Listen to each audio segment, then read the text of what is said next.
the takeaway is to my accounting brethren is to, when an engagement kicks off, where a trustee hasn't got a valuation in the last couple of years, is to actually go and get them to go and tell them to go and organise that valuation. And look, there is definitely some pushback. Some trustees, they complain and look, it's my money, why am I having to do this? Unfortunately, I think that it's just the cost of doing business, or cost of a self-managed super fund investing in a business property. And look, just as a corollary to I might just briefly talk about where you have a related party tenant, and I have to say that's probably I strongly suspect that's a high risk area for the ATO. It's certainly a high risk area for auditors.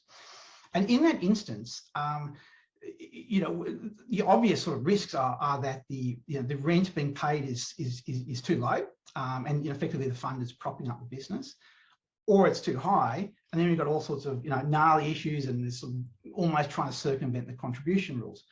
Or alternatively, they just think it's reasonable, but they've got no evidence to support that.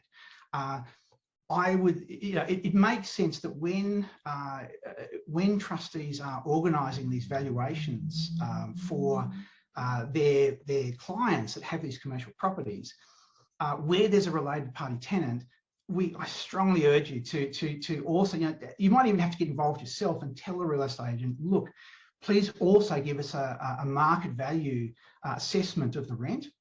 And in that market value, market rate assessment, also factor in, look, is it inclusive or exclusive of GST? And is it inclusive or exclusive of outgoings? A lot of the stuff that we're seeing, it doesn't talk about that. And in many instances, the outgoings can represent a fairly sizable portion of a property expense. So it can change things.